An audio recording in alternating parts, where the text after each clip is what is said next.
Eu estava servindo vinho quando a voz do meu pai rasgou o ar da cozinha. Ela não vai reagir. Nunca reage. Naquele instante, o copo escorregou da minha mão, estilhaçando-se no chão. E, naquele estilhaçar, eu absorvi a verdade. Para eles, eu não era uma filha, eu era um alvo fácil, alguém que eles julgavam poder despir de tudo. Alguém que jamais ousaria resistir. Meu nome é Vanessa Almeida. E naquela noite, tudo o que eles acreditavam sobre mim começou a desmoronar. O apartamento tinha um leve aroma de canela e pinho, o tipo de aconchego que eu sempre sonhei para um lugar que fosse verdadeiramente meu. Por uma única vez, desejei que aquele jantar fosse diferente, um encontro familiar onde o riso não viesse temperado com julgamentos, onde eu não me sentisse uma convidada na minha própria vida. Derramei outra taça de tinto, escutando o murmúrio abafado que vinha da sala. Assim que pisei na cozinha, porém, as palavras dele se tornaram nítidas, cada sílaba mais cortante que a anterior. O tom do meu pai era grave, mas carregado de certeza. Era uma sentença proferida sem julgamento. O som me paralisou, embora minha mão me traísse, tremendo o suficiente para que a taça de cristal escorregasse. Bateu no chão e se quebrou, os cacos espalhando-se como um eco cruel de tudo o que se partia dentro de mim. Eu me abaixei para recolher os fragmentos, cuidando para que não vissem meu rosto. A dor no peito era mais aguda que a picada nos meus dedos quando um caco furou a pele. Do outro lado da parede, os planos dele se desenrolavam com uma certeza casual. Helena se mudaria, tornaria o espaço dela. Meu papel seria varrido da mesma forma que se apaga um nome em uma página. Inspirei fundo, acalmei a respiração e forcei um sorriso antes de voltar à sala. Para eles, parecia que nada havia acontecido, apenas um momento de desatenção. Mas, por trás do meu olhar sereno, algo endureceu. Eles achavam que eu abaixaria a cabeça como sempre. Eles estavam errados. Naquela noite, depois que a porta da frente se fechou e as vozes deles sumiram pelo corredor, fiquei sozinha ao lado da árvore de Natal. As luzes piscantes se embaçaram, puxando-me para trás, através dos anos que eu tentei esquecer. Lembrei do 8º aniversário de Helena, com o quintal repleto de balões, um palhaço fazendo bichinhos e um bolo de 3 andares coberto de rosas de chantilly. O meu 8º aniversário. Uma pizza morna e um bolo caseiro simples, feito com o que restava na despensa. A pontada daqueles anos se intensificou ao pensar na minha formatura. Atravessei o palco, diploma na mão, procurando um rosto familiar na multidão. Não havia nenhum. Meus pais estavam ocupados ajudando Helena a comprar itens para o dormitório dela. E quando, uma única vez, recusei um pedido de dinheiro dela, eles me taxaram de egoísta, uma palavra que me grudou como uma cicatriz. A partir daquele dia, tornei-me a sombra, a esquecida, a filha que apenas existia no segundo plano. As luzes da árvore piscaram contra o vidro da janela, e, finalmente, enxerguei a verdade com clareza brutal. Eu nunca fui a escolha deles. Não quando criança, não como adulta e, definitivamente, não agora. Se eu não agisse, a única coisa que lutei para manter minha casa seria tomada sem hesitação. Na manhã seguinte, Helena recostou-se no balcão com um sorriso, casual demais para ser inocente. Não seria divertido se a gente se mudasse para cá com você? As crianças iam adorar, e ia parecer uma grande família de novo. Soltei um suspiro longo e cansado, baixando os olhos como se a ideia me exaurisse. Então, com o mais tênue dos sorrisos, murmurei, talvez dê para funcionar, se isso ajudar a todos. O rosto dela se iluminou, lágrimas brilhando nos olhos. Meus pais trocaram um olhar de puro alívio, unindo as mãos sobre a mesa como se tivessem selado uma vitória. Na mente deles, eu havia regressado ao meu papel de sempre, a irmã mais velha que suportava o fardo para que ninguém mais tivesse que suportar. Mas, dentro de mim, algo havia mudado. Senti o calor da resolução correr nas minhas veias, não fraqueza. Pela primeira vez, entendi que o meu silêncio não era uma jaula, era um disfarce. Eles acreditavam que eu tinha me rendido, mas eu já estava arquitetando o meu próximo passo. Desta vez, minha submissão era uma máscara, e por trás dela jazia o plano afiado que nenhum deles veria chegar. Fui à casa da minha mãe sob o pretexto de deixar um enfeite de Natal esquecido, algo pequeno e inofensivo. Enquanto ela se agitava na cozinha, eu me demorei na mesa, e meus dedos roçaram uma pilha de papéis bem organizada. A curiosidade me puxou. A folha de cima tinha um cabeçalho formal, uma linguagem jurídica que eu reconheci bem demais. O meu nome, escrito com uma letra treinada, me encarava. Não era mais só conversa. Eles haviam elaborado uma transferência de propriedade. A caligrafia era ensaiada para imitar minha assinatura. Por um momento, o quarto cambaleou. Os sussurros casuais da outra noite tornaram-se concretos, frios e oficiais. Quando meu pai surgiu na porta, ele abriu um sorriso que tentou amenizar o momento e guardou os papéis como um segredo culpado. É tudo pela união da família, ele disse, com a voz leve demais. Mas a cor sumiu do meu rosto, e um aperto de aço fechou-se em meu peito. Não havia mais espaço para negação. Ou eu lutava contra isso, ou assistia a tudo que eu construí ser apropriado em plena luz do dia. Saí de lá com as mãos tão cerradas que a pele se rompeu na palma, e um único pensamento firme pulsava por trás das minhas costelas: eu não seria presa fácil. Encontrei Sofia por acaso em uma cafeteria, o tipo de lugar onde os problemas de estranhos flutuam nas conversas. Ela me olhou com uma franqueza velha e cansada e me contou uma história que eu mal lembrava, como o marido de Helena a tinha enganado e roubado um contrato-chave, e como sua reputação e trabalho evaporaram da noite para o dia. A voz dela não trazia amargura em relação a mim, apenas uma dor silenciosa que eu reconheci.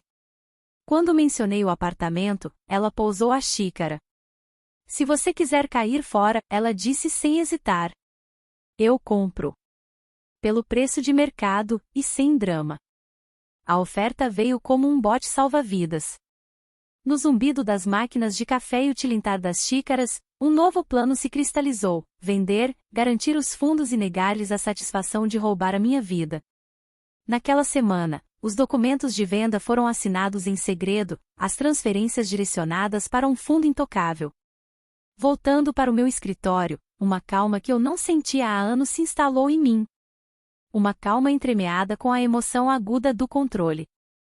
Eles ainda acreditavam que tinham vencido. Eu já estava movendo as peças desde o momento em que dei meu consentimento relutante. Minha família agia como se a guerra já estivesse ganha. Helena postou uma foto sorridente no Facebook, com os filhos segurando caixas ao lado de um caminhão de mudança alugado. A legenda dizia: Ano novo, casa nova. Mudando para o lindo apartamento minha irmã no centro. Os comentários choviam parabéns, emojis de coração e inveja disfarçada de admiração. Meus pais compartilharam a postagem com orgulho, adicionando seu toque pessoal, tão orgulhosos dos nossos filhos e do amor que nos mantém unidos. Olhei para a tela, meus lábios se curvando em um sorriso silencioso, e cliquei no botão curtir sem dizer uma palavra. Para eles, era a prova de que eu havia aceito meu destino, meu carimbo silencioso de aprovação. Para mim, era uma contagem regressiva. Eles desfilavam sua vitória online, enquanto Sofia e eu já havíamos assinado todos os papéis, cada detalhe finalizado. As chaves não eram mais minhas. Eram dela. Mas eu ainda não tinha terminado. Inclinei-me sobre o papel que eles me haviam atribuído, submissa, complacente. Sugeri cores de cortina, perguntei a Helena se ela preferiria persianas para os quartos das crianças. Uma tarde, até a acompanhei a uma loja de decoração, balançando a cabeça enquanto ela falava da sua nova casa. Ela ria, me abraçava, chamando-me de a melhor irmã que alguém poderia desejar. Eu apenas sorria. Quanto maior fosse a confiança deles, mais dura seria a queda. O roteiro se espalhou como um evangelho nas semanas seguintes. Meus pais irradiavam autossatisfação. Helena se gabava em almoços da igreja, e conhecidos acenavam em aprovação. Finalmente eles diziam: Vanessa entende o que família significa. Eu me sentei entre eles, tomando café, deixando que as palavras me cobrissem sem protesto. Alguns me olhavam com pena, outros com um desdém mal disfarçado. Eu não os corrigi. Por que eu faria isso?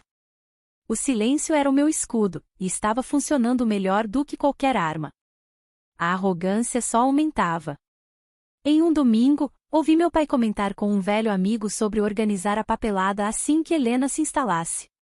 A certeza em sua voz era estarrecedora, como se minha existência já fosse uma nota de rodapé. Mais tarde, minha mãe, com seu sorriso suave, sugeriu: talvez você devesse pensar em tirar algumas de suas coisas para ter espaço para as crianças. Suas palavras me cortaram, mas eu apenas assenti, como se a obediência fosse minha segunda natureza. O que eles não sabiam é que, em outro lugar, outra caneta já havia assinado um conjunto de papéis muito diferente. Sofia, calma e meticulosa, finalizou os documentos de propriedade com a administração do prédio. Naquele dia, o título do apartamento mudou oficialmente de mãos. Enquanto minha família desfilava em seu sonho de triunfo, exibindo uma casa que nunca possuíram de verdade, a verdade já estava selada em tinta preta. Eles ensaiavam para um desfile de vitória que terminaria em humilhação pública. E eu estava lá, observando silenciosamente, garantindo que cada passo deles os levasse para mais perto do abismo. O primeiro sábado do ano novo amanheceu frio e cinzento. O tipo de dia em que o hálito forma nuvens e os vizinhos se aglomeram nas janelas em busca de entretenimento. Pontualmente, um caminhão de mudança parou em frente ao meu prédio. Helena saltou primeiro, o cachecol esvoaçando, as crianças gritando enquanto corriam em círculos na calçada. Meus pais se moviam com orgulho, dirigindo o caos como generais em um desfile. Vizinhos curiosos se apoiavam nas grades, cochichando. O ar vibrava com especulações. Celulares eram erguidos discretamente para filmar. Era um espetáculo, uma coroação pública. O momento em que minha família pensava que estava tomando posse do que nunca foi deles. Meu pai marchou até a porta, as chaves apertadas na mão. Ele enfiou uma na fechadura. Nada. Tentou de novo, a mandíbula tensa, suor se formando na testa, murmurando. Sacudiu o botão da porta com mais força, tentou outra chave e mais uma. Ainda nada. Seus ombros enrijeceram quando ele percebeu que a encenação estava se desfazendo. Então, veio uma voz, calma e firme, cortando o ar invernal, talvez seja porque não é mais sua. As cabeças se viraram. Sofia se adiantou, envolta em um casaco que parecia brilhar contra o céu sombrio. Em uma mão, ela segurava seu café, na outra, um molho de chaves novinhas em folha. Sem pressa, ela inseriu a chave na fechadura e girou. A porta se abriu com uma graça sem esforço. Este apartamento pertence a mim agora, ela declarou, erguendo uma pasta grossa de documentos oficiais. Vanessa o vendeu para mim há semanas. Aqui está a prova. Por um longo momento, ninguém se moveu. Os lábios da minha mãe se entreabriram, escapando um sussurro estrangulado. Não, não, isso não pode ser. O rosto de Helena perdeu a cor, a caixa em seus braços escorregou até cair com um baque na calçada. Os olhos do meu pai saltaram descontroladamente, procurando por negação, uma fuga, qualquer coisa. Os celulares não estavam mais escondidos. Os vizinhos filmavam abertamente, a luz vermelha de gravação piscando como um holofote de julgamento. Os murmúrios se transformaram em arquejos, depois em risadas abafadas. O espetáculo havia se invertido. O que deveria ser um triunfo havia se tornado uma humilhação gravada na memória digital. Do meu carro, estacionado na esquina, assisti a tudo se desenrolar pelo retrovisor. Meu coração batia forte, mas não era a raiva que me preenchia. Era a libertação. Décadas de silêncio, desprezo e humilhação se dissolveram naquele momento. Eu não precisei gritar, nem confrontar. Minha resposta estava parada na porta, em um casaco vermelho, segurando as chaves que provavam que eu havia escolhido a minha liberdade em vez das correntes deles. Pela primeira vez em 30 anos, senti o peso ser levantado. Minha família pode ter acreditado que eu nunca resistiria, mas eles estavam errados. Redondamente errados. Naquela noite, enquanto minha família ainda lambia as feridas da cena no apartamento, Helena encontrou seu palco. Às 9 horas, o rosto dela preenchia todas as telas dos que estavam conectados ao seu mundo online. Ela estava no banco do passageiro do carro, olhos inchados, rímel escorrido pelas bochechas. Os filhos se contorciam desconfortavelmente no banco de trás, confusos, mas instruídos a ficarem em silêncio. Ela agarrou a câmera como se falar nela pudesse absolvê-la. Sua voz falhou enquanto chorava. Minha própria irmã nos traiu. Fomos jogados na rua logo após o Natal. Podem imaginar isso? Ela nos deixou sem ter para onde ir. A performance era dramática, feita sob medida para simpatia máxima, e funcionou, pelo menos no início. Em minutos, o vídeo reuniu centenas de comentários e compartilhamentos. Conhecidos digitavam em choque: como Vanessa pôde fazer isso com pessoas do próprio sangue? Estranhos opinavam com acusações: desalmada, ingrata. Não é à toa que está sozinha. A narrativa girou rápido, como um incêndio levado pelo vento seco. Até parentes distantes entraram na roda, me envergonhando publicamente sem perguntar a verdade. Por um breve instante, sentei-me no escuro, deixando as palavras caírem sobre mim como água gelada. Eu havia previsto isso, até contado com isso. Eu sabia que Helena não resistiria a se pintar como vítima. E eu estava me preparando há semanas. Na minha mesa, o brilho do laptop iluminava o quarto. Meus dedos pousaram firmes nas teclas enquanto eu redigia minha resposta. Isso não seria um desabafo. Seria uma apresentação. Evidências. Clareza. A verdade nua e crua em preto e branco. Anexei fotos das assinaturas falsificadas que descobri na mesa de jantar da minha mãe. Cada uma delas, desajeitada, mas treinada, os traços denunciando horas de ensaio.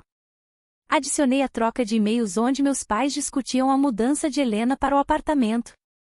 A crueldade casual das palavras era impossível de mal interpretar. E, por fim, escrevi minha declaração. Não era longa, mas era afiada, recontando décadas sendo ignorada, descartada e, agora, quase roubada da única coisa que construí para mim.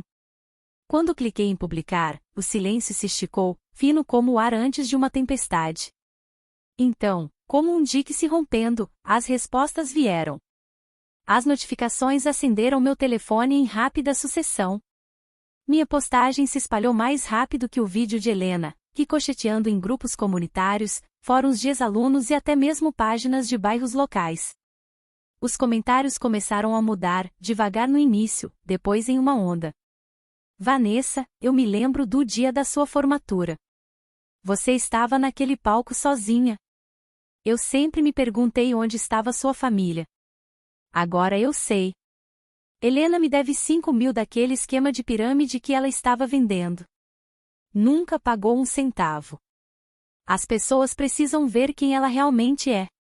Eu trabalhei com seu pai. Sempre soube que ele tinha favoritos. Mas não percebi o quão longe isso ia.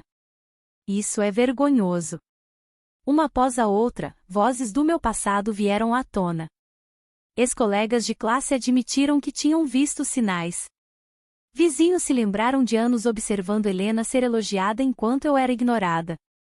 Pessoas que engoliram a história de uma família perfeita e unida finalmente reconheceram a verdade. Até membros da igreja dos meus pais começaram a comentar. Pensávamos que Vanessa era distante, mas parece que ela estava sobrevivendo em silêncio. À meia-noite, o vídeo de Helena havia se transformado em uma piada. Capturas de tela das minhas evidências se espalharam mais rápido do que as lágrimas dela. Os gritos dela de traição agora vinham acompanhados de legendas zombando de sua hipocrisia. Onde ela buscou pena, encontrou ridículo.